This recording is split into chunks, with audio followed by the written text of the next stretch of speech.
ಆಧುನಿಕ ತಂತ್ರಜ್ಞಾನದಲ್ಲಿ ಆ, ನಮಗೆಲ್ಲ ಗೊತ್ತಿರೋ ಹಾಗೆ ಅತ್ಯಂತ ದೊಡ್ಡ ಪ್ರಮಾಣದ ಡೇಟಾವನ್ನ ಜಿಪ್ ಫೈಲ್ ಮೂಲಕ ಕೇವಲ ಒಂದು ಸಣ್ಣ ಫೋಲ್ಡರ್ನಲ್ಲಿ ಅಡಗಿಸಿಡುವ ತಂತ್ರಜ್ಞಾನ ನಮಗೆಲ್ಲ ಗೊತ್ತೇ ಇದೆ ಅಲ್ವಾ? ಹೌದು, ಖಂಡಿತ. ಅದು ನಮ್ಮ ದಿನನಿತ್ಯದ ಕೆಲಸಗಳನ್ನ ತುಂಬಾ ಸುಲಭ ಮಾಡಿದೆ. ಕರೆಕ್ಟ್. ನೂರಾರು ಜಿಬಿಗಳಷ್ಟಿರುವ ಮಾಹಿತಿಯನ್ನ ಒಂದೇ ಕ್ಲಿಕ್ನಲ್ಲಿ ಸಂಕುಚಿತಗೊಳಿಸಿ ಬೇಕಾದಾಗ ಬಿಡಿಸಿ ನೋಡ್ಕೊಳ್ಬೋದು. ಆದ್ರೆ ಏನ್ ಗೊತ್ತಾ, ನೂರಾರು ವರ್ಷಗಳ ಹಿಂದೆಯೇ ಬರೋಬ್ಬರಿ 37 ಬೃಹತ್ ತಾತ್ವಿಕ ಗ್ರಂಥಗಳ ಅಗಾಧವಾದ ಜ್ಞಾನವನ್ನ ಕೇವಲ ಒಂದೊಂದೇ ಶ್ಲೋಕದಲ್ಲಿ ಅಡಗಿಸಿಟ್ಟಿದ್ರು ಅಂದ್ರೆ ನಿಜಕ್ಕೂ ಆಶ್ಚರ್ಯ ಆಗುತ್ತೆ. ನಿಜ. ಈ ಭೌತಿಕ ತಂತ್ರಜ್ಞಾನಕ್ಕೂ ಅಂದ್ರೆ ನಾವು ಬಳಸುವ ಕಂಪ್ಯೂಟರ್ ತಂತ್ರಜ್ಞಾನಕ್ಕೂ ಆ ಪ್ರಾಚೀನ ಬೌದ್ಧಿಕ ತಂತ್ರಜ್ಞಾನಕ್ಕೂ ಇರುವ ಮುಖ್ಯ ವ್ಯತ್ಯಾಸ ಏನು ಅಂದ್ರೆ, ನಮ್ಮ ಜಿಪ್ ಫೈಲ್ ಕೇವಲ ಮಾಹಿತಿಯನ್ನು ಉಳಿಸುತ್ತೆ. ಓ ಸರಿ. ಆದ್ರೆ ಆ ಪ್ರಾಚೀನ ಶ್ಲೋಕ ಇದೆಯಲ್ಲ, ಅದು ಮಾಹಿತಿಯ ಜೊತೆಗೆ ನಮ್ಮ ಬದುಕಿನ ದಿಕ್ಕನ್ನೇ ಬದಲಿಸುವ ದರ್ಶನವನ್ನ ನೀಡುತ್ತೆ. ವಾವ್, ಅದ್ಭುತವಾದ ಮಾತು. ಇಂದಿನ ಈ ಜ್ಞಾನದ ಆಳವಾದ ವಿಶ್ಲೇಷಣೆಗೆ ಸ್ವಾಗತ. ಇಂದು ನಮ್ಮ ಅಧ್ಯಯನದ ಮತ್ತು ಚರ್ಚೆಯ ಮೂಲವಸ್ತು ಬಂದು ಶ್ರೀಮತಿ ವಿದ್ಯಾಭಾರತಿ ಮೆಮೋರಿಯಲ್ ಟ್ರಸ್ಟ್ ಪ್ರಕಟಿಸಿರುವ ಆಧ್ಯಾತ್ಮ ಜ್ಞಾನ ಸಂಚಿಕೆ 15ರ ಆಯ್ದ ಭಾಗಗಳು. ಹೌದು, ಇದೊಂದು ಅತ್ಯಂತ ಗಹನವಾದ ವಿಚಾರ. ನಿಜ. ಈ ಮೂಲಗಳು ಶ್ರೀಮಧ್ವಾಚಾರ್ಯರ ದ್ವೈತ ಸಿದ್ಧಾಂತದ ಅತ್ಯಂತ ಆಳವಾದ ಪ್ರಮೇಯಗಳನ್ನ ಒಳಗೊಂಡಿವೆ. ಇಂದಿನ ನಮ್ಮ ವಿಶ್ಲೇಷಣೆಯ ಮುಖ್ಯ ಉದ್ದೇಶ ಏನಪ್ಪಾ ಅಂದ್ರೆ, ಈ ಸಂಕೀರ್ಣವಾದ ತಾತ್ವಿಕ ವಿಚಾರಗಳನ್ನ, ಅಂದ್ರೆ ವಿಶೇಷವಾದಿ ಭಗವಂತನ ಸರ್ವೋತ್ತಮತ್ವ, ಜಗತ್ತಿನ ನೈಜತೆ ಮತ್ತು ಆ ಮೋಕ್ಷದ ಪರಿಕಲ್ಪನೆಗಳನ್ನ ಪ್ರತಿಯೊಬ್ಬರಿಗೂ ಅರ್ಥವಾಗುವ ಹಾಗೆ ಬಿಡಿಸಿ ನೋಡುವುದು. ಖಂಡಿತ. ಆಧ್ಯಾತ್ಮಿಕ ವಿಚಾರಗಳು ಕೇವಲ ಗ್ರಂಥಾಲಯದ ಕಪಾಟಿನಲ್ಲಿ ಧೂಳು ಹಿಡಿಯುವ ಪುಸ್ತಕಗಳಲ್ಲ. ಹೌದು. ಅವು ಪ್ರತಿದಿನದ ವಾಸ್ತವವನ್ನ ನೋಡುವ ಒಂದು ವಿಶಿಷ್ಟವಾದ ಕನ್ನಡಿ ಅಂತಾನೆ ಹೇಳ್ಬೋದು. ಎಕ್ಸಾಕ್ಟ್ಲಿ. ಹಾಗಾದ್ರೆ ಈ 37 ಗ್ರಂಥಗಳ ಕಥೆಯಿಂದಲೇ ನಾವಿಂದು ಆರಂಭಿಸೋಣ. ಶ್ರೀಮಧ್ವಾಚಾರ್ಯರು ಬರೆದ ಈ 37 ಗ್ರಂಥಗಳನ್ನ ಸರ್ವಮೂಲ ಗ್ರಂಥಗಳು ಅಂತ ಕರೆಯಲಾಗುತ್ತದೆ. ಕರೆಕ್ಟ್. ಇದರೊಳಗೆ ಬ್ರಹ್ಮಸೂತ್ರ ಭಾಷ್ಯ, ಗೀತಾ ಭಾಷ್ಯ, ಮಹಾಭಾರತ ತಾತ್ಪರ್ಯ ನಿರ್ಣಯದಂಥ ಬೃಹತ್ ಕೃತಿಗಳಿವೆ. ಆದರೆ ಇಲ್ಲಿ ನಿಜವಾದ ಪ್ರಶ್ನೆ ಹುಟ್ಟುವುದು ಶ್ರೀವ್ಯಾಸತೀರ್ಥರ ಕೆಲಸದ ಬಗ್ಗೆ. ಹೌದು, ಅವರು ಮಾಡಿದ್ದ ಕೆಲಸ ನಿಜಕ್ಕೂ ಬೆರಗುಗೊಳಿಸುವಂಥದ್ದು ಅಲ್ವಾ? ಅವರು ಈ ಇಡೀ 37 ಗ್ರಂಥಗಳ ಸಾರವನ್ನ ಒಟ್ಟುಗೂಡಿಸಿ 9 ಮುಖ್ಯ ತತ್ವಗಳಾಗಿ ವಿಂಗಡಿಸಿ ಕೇವಲ ಒಂದೇ ಶ್ಲೋಕದಲ್ಲಿ ಅಳವಡಿಸಿದ್ದಾರೆ. ಅಂದ್ರೆ ಇದು ಒಂಥರ ನಾವು ಪರೀಕ್ಷೆಗೆ ಹೋಗುವ ಮುನ್ನ ಇಡೀ ಪಠ್ಯಪುಸ್ತಕದ ಸಾರಾಂಶವನ್ನ ಒಂದು ಸಣ್ಣ ಹಾಳೆಯಲ್ಲಿ ಬರ್ದಿಟ್ಕೊಳ್ಳುವ ಚೀಟ್ ಶೀಟ್ ಇದ್ದಾಗೆ ಇದೆ. ಹೌದು, ಬಹಳ ಒಳ್ಳೆ ಹೋಲಿಕೆ ಇದು. ಆದರೆ ಇಲ್ಲಿ ನನ್ನದೊಂದು ಪ್ರಶ್ನೆ ಇದೆ. ಈ ರೀತಿ ಕೇವಲ ಒಂದೇ ಶ್ಲೋಕದಲ್ಲಿ ಅದನ್ನ ಸಂಕುಚಿತಗೊಳಿಸಿದ್ರೆ ಆ 37 ಗ್ರಂಥಗಳಲ್ಲಿರುವ ಸೂಕ್ಷ್ಮ ವಿಚಾರಗಳು, ಆಳವಾದ ಅರ್ಥಗಳು ಮತ್ತು ವಾದವಿವಾದಗಳು ಎಲ್ಲೋ ಒಂದು ಕಡೆ ಕಳೆದು ಹೋಗುದಿಲ್ವೇ? ಮೇಲ್ನೋಟಕ್ಕೆ ಯಾರಿಗಾದ್ರೂ ಹಾಗೆ ಎನಿಸುವುದು ಸಹಜ.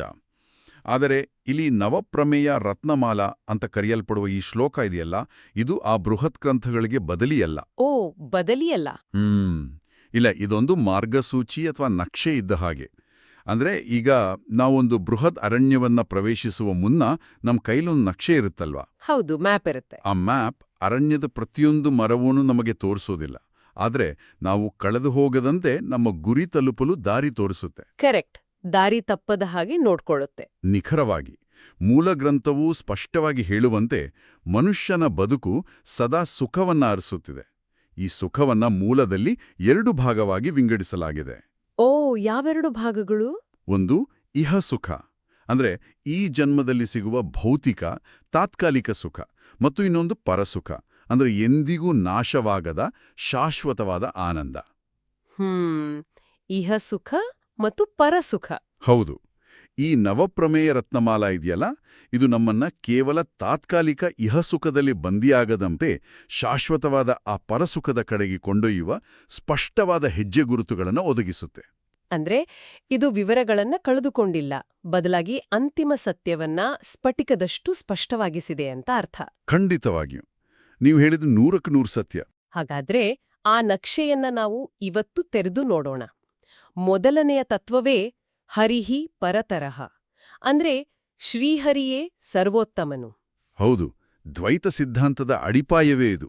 ಮೂಲದಲ್ಲಿ ವಿವರಿಸಿರುವಂತೆ ಬ್ರಹ್ಮ, ರುದ್ರ ಮತ್ತು ಲಕ್ಷ್ಮಿಗಿಂತಲೂ ಆತ ಮಿಗಿಲಾದವನು.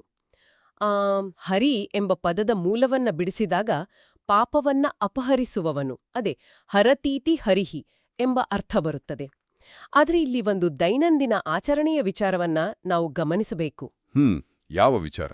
ನಾವು ವೇದ ಪಠನ ಮಾಡುವಾಗ ಅಥವಾ ಯಾವುದೇ ಅಧ್ಯಯನ, ಪೂಜೆ ಶುರು ಮಾಡುವ ಮುನ್ನ ಹರಿಹಿ ಓಂ ಅಂತ ಹೇಳುವ ಸಂಪ್ರದಾಯವಿದೆಯಲ್ಲವೇ?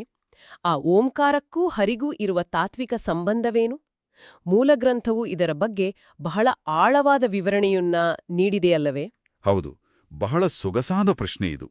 ಹರಿಹಿ ಓಂ ಎನ್ನುವುದು ಕೇವಲ ಒಂದು ವಾಡಿಕೆಯ ಉದ್ಗಾರವಲ್ಲ.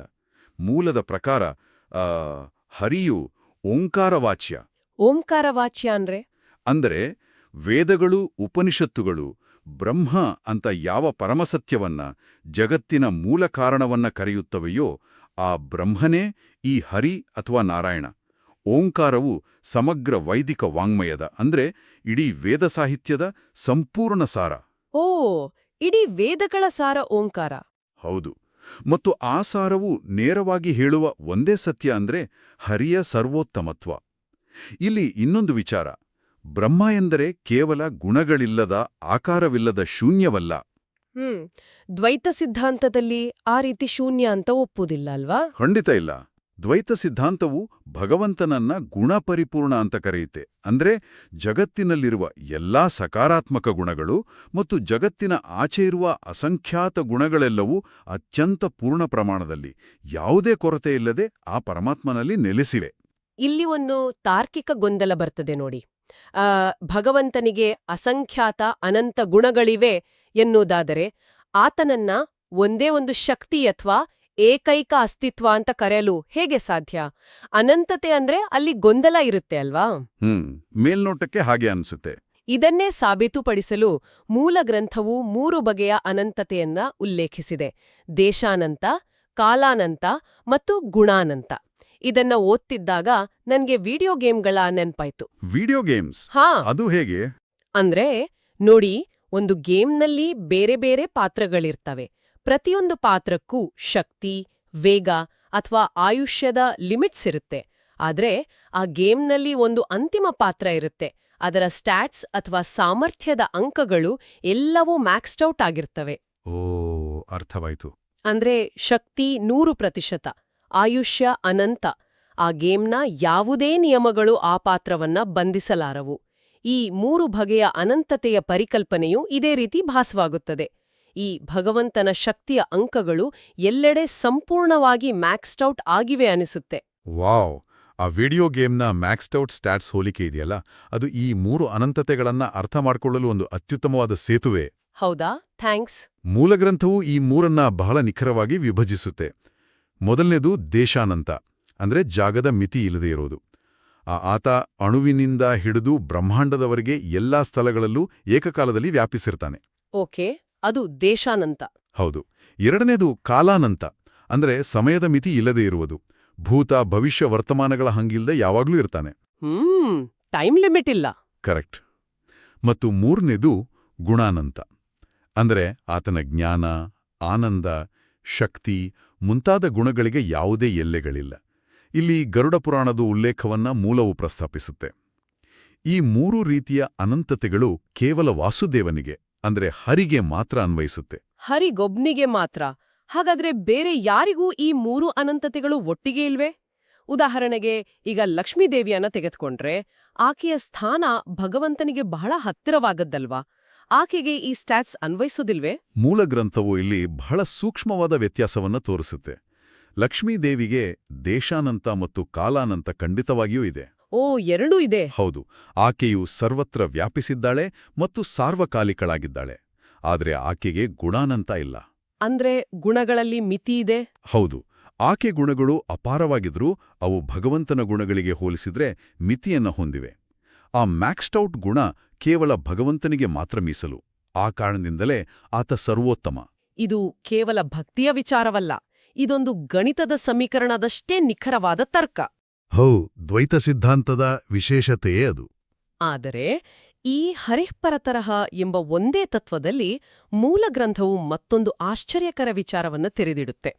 ಅದೇ ಪದಗಳ ಒಳಗೆ ವಾಯುದೇವರ ಶ್ರೇಷ್ಠತೆಯು ಅಂದ್ರೆ ವಾಯುಜೀವೋತ್ತಮತ್ವ ಅಡಗಿದೆ ಅಂತ ವಿಶ್ಲೇಷಿಸಲಾಗಿದೆ. ನಿಖರವಾಗಿ. ಪರ ಎಂದ್ರೆ ಸರಸ್ವತಿ ಮತ್ತು ಭಾರತೀ ದೇವಿಯರು, ಅವರಿಗಿಂತ ಉತ್ತಮರು ಪರತರ ಅಂದ್ರೆ ವಾಯುದೇವರು. ಇದು ಅರ್ಥ ಆಗುತ್ತೆ. ಆದ್ರೆ ನನಗೆ ನಿಜಕ್ಕೂ ಆಶ್ಚರ್ಯ ಆದದ್ದು ವಾಯುದೇವರನ್ನ ಸೂಚಿಸಲು ಮೂಲದಲ್ಲಿ ಬಳಸಿದ ಕಪಿ ಎಂಬ ಶಬ್ದವನ್ನ ಕಂಡು. ಹೌದು, ಅದು ಬಹಳ ಕುತೂಹಲಕಾರಿಯಾದ ಶಬ್ದ ಅಲ್ವಾ? ಸಾಮಾನ್ಯವಾಗಿ ನಮ್ಮ ಮನಸ್ಸಿನಲ್ಲಿ ಕಪಿ ಎಂದ್ರೆ ಕೋತಿ ಅಥವಾ ವಾನರ ಎಂಬ ಚಿತ್ರಣ ಬರುತ್ತೆ. ಆದರೆ ಮೂಲವು ಈ ಭಾಷೆಯನ್ನ ವಿಭಜಿಸಿರುವ ರೀತಿ ನೋಡಿದ್ರೆ ನಿಜಕ್ಕೂ ಬೆರಗಾಗುತ್ತೆ. ಖಂಡಿತ. ಕ ಎಂದ್ರೆ ವಿಷ ಅಥವಾ ನೀರು, ಪಿ ಎಂದ್ರೆ ಕುಡಿಯುವವನು. ಅಂದ್ರೆ ಸಮುದ್ರ ಮಥನದ ಸಮಯದಲ್ಲಿ ಕಾಲಕೂಟ ವಿಷವನ್ನ ಕುಡಿದವನು ಅಂತ ಅರ್ಥೈಸಲಾಗಿದೆ.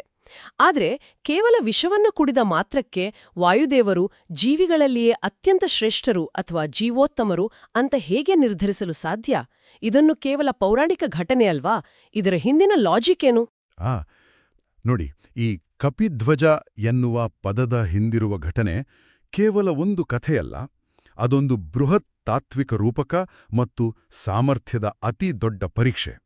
ಪರೀಕ್ಷೆ ಹೇಗೆ?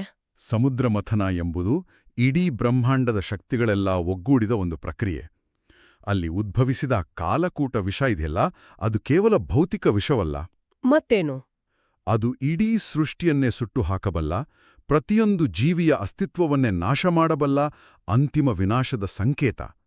ಆ ಕ್ಷಣದಲ್ಲಿ ಅಲ್ಲಿ ಸೇರಿದ್ದ ಅತ್ಯುನ್ನತ ದೇವತೆಗಳು ಆ ವಿನಾಶಕಾರಿ ಶಕ್ತಿಯನ್ನ ಕೊಂಡು ಬೆಚ್ಚಿಬಿದ್ರು.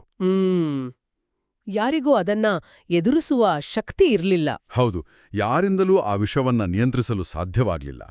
ಆಗ ವಾಯುದೇವರು ಆ ವಿಷವನ್ನ ತಮ್ಮ ಅಂಗೈಯಲ್ಲಿ ಹಿಡಿದು ಅದನ್ನು ಒಂದು ರೀತಿಯಲ್ಲಿ ಜೀರ್ಣಿಸಿಕೊಂಡ್ರು.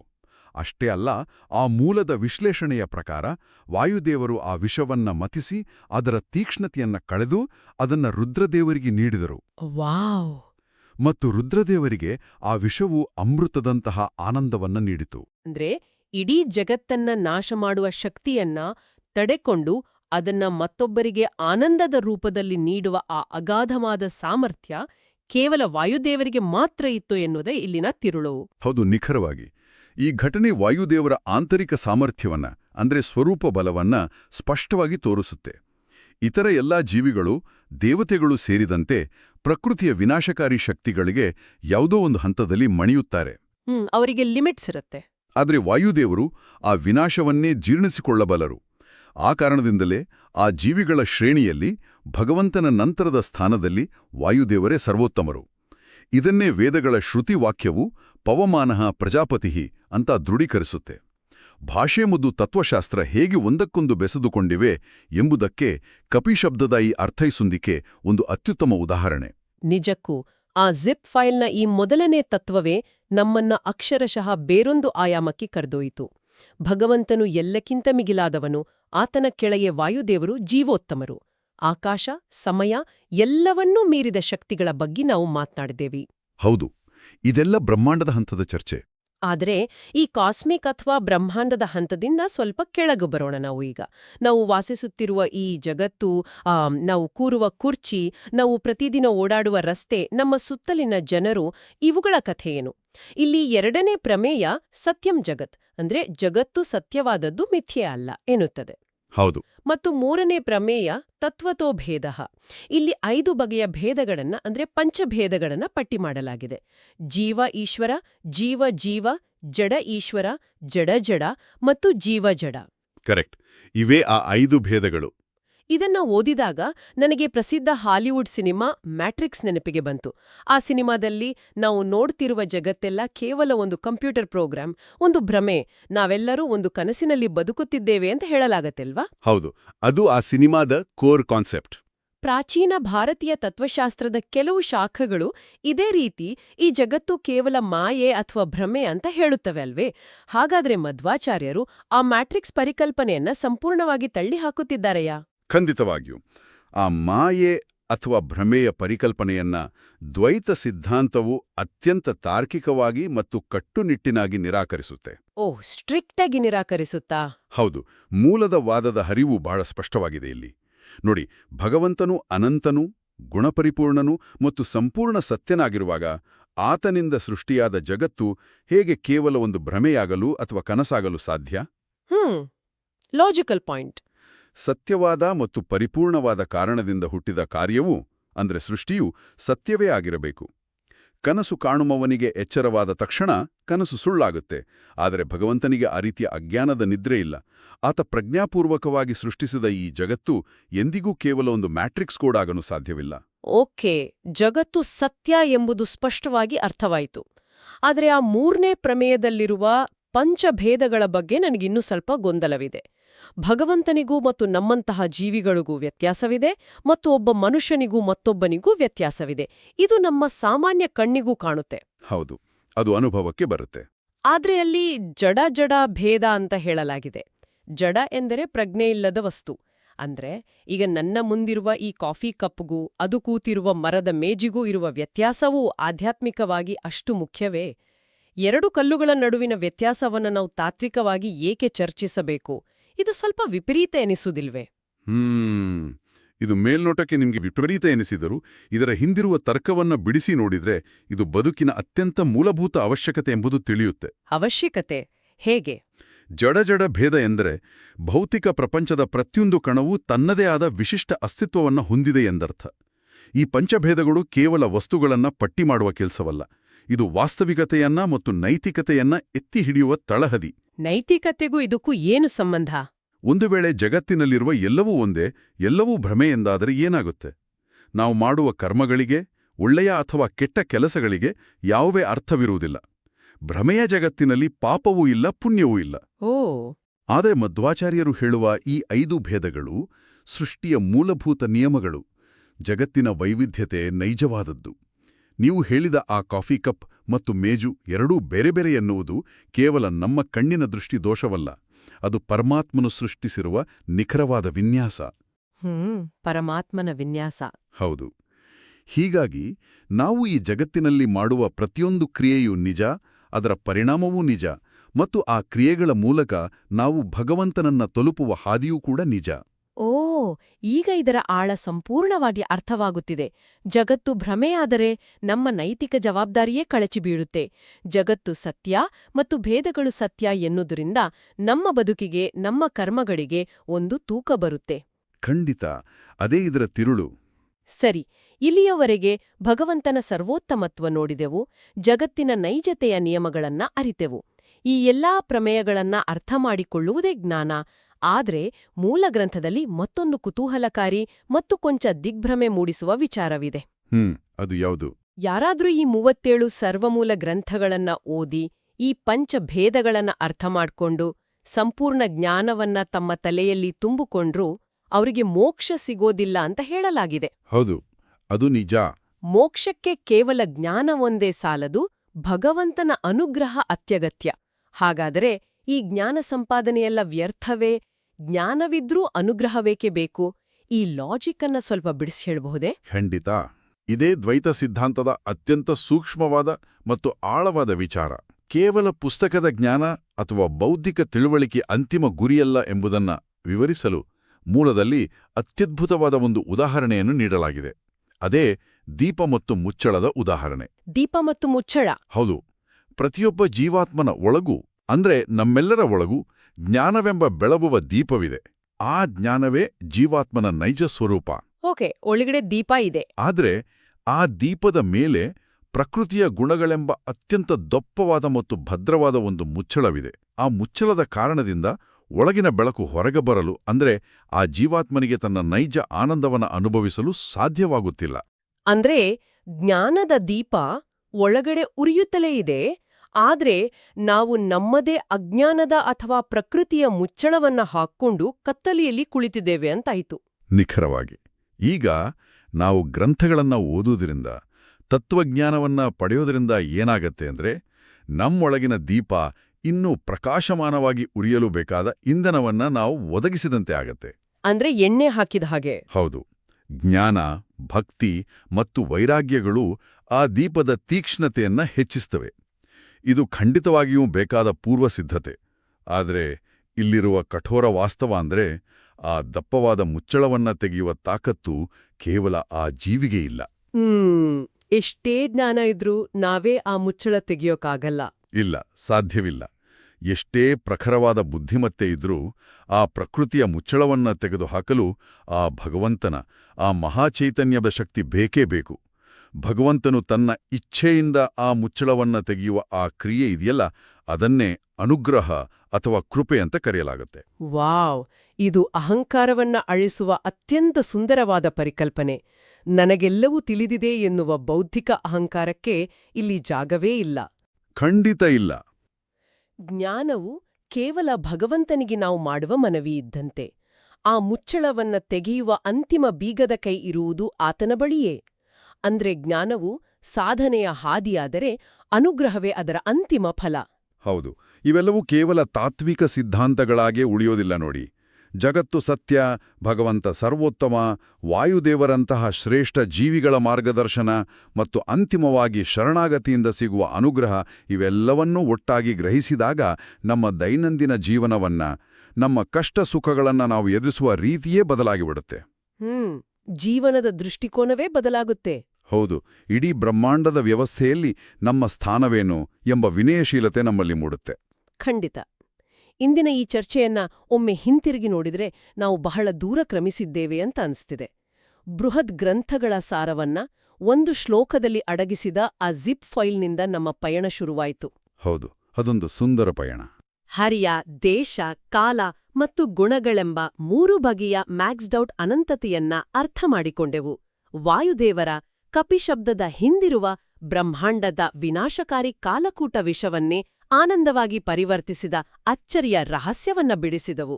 ಜೊತೆಗೆ ಜಗತ್ತಿನ ಸತ್ಯತೆಯನ್ನು ನೋಡಿದೆವು. ಹೌದು, ಜಗತ್ತು ಕೇವಲ ಭ್ರಮೆಯಲ್ಲ, ಸತ್ಯ ಎನ್ನುವ ಮತ್ತು ನಮ್ಮ ಪ್ರತಿಕ್ರಿಯೆಗೂ ಅರ್ಥವನ್ನ ನೀಡುವ ಪಂಚಭೇದದ ನೈಜತೆಯನ್ನ ನೋಡಿದೆವು. ಅಂತಿಮವಾಗಿ ನಮ್ಮೊಳಗಿನ ಜ್ಞಾನದ ದೀಪ ಬೆಳಗಲು ಭಗವಂತನ ಅನುಗ್ರಹ ಎಂಬ ಕೈ ಆ ಮುಚ್ಚಳವನ್ನ ತೆಗೆಯಲೇಬೇಕು ಎನ್ನುವ ಪರಮಸತ್ಯವನ್ನ ತಿಳಿದುಕೊಂಡೆವು. ಇದೊಂದು ಪರಿಪೂರ್ಣವಾದ ವಿಚಾರಧಾರೆಯ ಹರಿವು. ಹಾಗಾದ್ರೆ ಈ ಜ್ಞಾನದ ಆಳವಾದ ವಿಶ್ಲೇಷಣೆಯನ್ನ ಮುಕ್ತಾಯಗೊಳಿಸುವ ಮುನ್ನ ಒಂದು ಪ್ರಚೋದನಾತ್ಮಕವಾದ ವಿಚಾರವನ್ನ ಆಲೋಚನೆಗೆ ಬಿಟ್ಟು ಹೋಗೋಣ. ನಮ್ಮೊಳಗಿನ ಜ್ಞಾನದ ದೀಪವನ್ನ ಬೆಳಗಲು ಆ ಭಗವಂತನ ಅನುಗ್ರಹ ಬೇಕು ಎಂಬುದು ಸತ್ಯ. ಆದ್ರೆ ಆ ಅಂತಿಮ ಮುಚ್ಚಳವನ್ನ ಭಗವಂತ ತೆಗೆಯುವ ಮುನ್ನ ಪ್ರತಿದಿನ ದೈನಂದಿನ ಜೀವನದಲ್ಲಿ ನಾವೇ ನಮ್ಮ ಕೈಯಾರೆ ಸೃಷ್ಟಿಸಿಕೊಂಡು ನಮ್ಮ ಮೇಲೆ ಮುಚ್ಚಿಕೊಳ್ಳುವ ಆ ಸಣ್ಣಪುಟ್ಟ ಅಜ್ಞಾನದ ಮುಚ್ಚಳಗಳು ಯಾವುವು? ಬಹಳ ಆಳವಾದ ಪ್ರಶ್ನೆ. ಅದು ನಮ್ಮ ಬೌದ್ಧಿಕ ಅಹಂಕಾರವಾಗಿರಬಹುದು, ಎಲ್ಲವೂ ನನ್ನಿಂದಲೇ ನಡೆಯುತ್ತಿದೆ ಎನ್ನುವ ಭ್ರಮೆಯಾಗಿರಬಹುದು, ಅಥವಾ ತಾತ್ಕಾಲಿಕ ಇಹಸುಖದ ಮಮಕಾರವಾಗಿರಬಹುದು. ಕನಿಷ್ಠ ಪಕ್ಷ ಈ ಸಣ್ಣ ಮುಚ್ಚಳಗಳನ್ನ ತೆಗೆಯಲು ನಾವು ಇಂದು ನಮ್ಮ ಮಟ್ಟದಲ್ಲಿ ಯಾವ ಪ್ರಯತ್ನವನ್ನ ಮಾಡುತ್ತಿದ್ದೇವೆ? ಖಂಡಿತ. ಪ್ರತಿಯೊಬ್ಬರೂ ತಮ್ಮನ್ನು ತಾವು ಕೇಳ್ಕೊಳ್ಬೇಕಾದ ಪ್ರಶ್ನೆ ಇದು. ಇದೊಂದ ಸದಾ ಕಾಡಬೇಕಾದ ಪ್ರಶ್ನೆ. ಈ ತಾತ್ವಿಕ ವಿಚಾರಗಳ ಬಗ್ಗೆ ಮತ್ತಷ್ಟು ಆಳವಾಗಿ ಚಿಂತಿಸುವ ಮತ್ತು ಬದುಕಿನ ವಾಸ್ತವವನ್ನ ಅರಿಯುವ ಈ ಅನ್ವೇಷಣೆ ನಿರಂತರವಾಗಿ ಮುಂದುವರಿಯಲಿ. ಇಂದಿನ ಈ ವಿಶ್ಲೇಷಣೆ ಇಲ್ಲಿಗೆ ಸಂಪನ್ನ. ನಮಸ್ಕಾರ.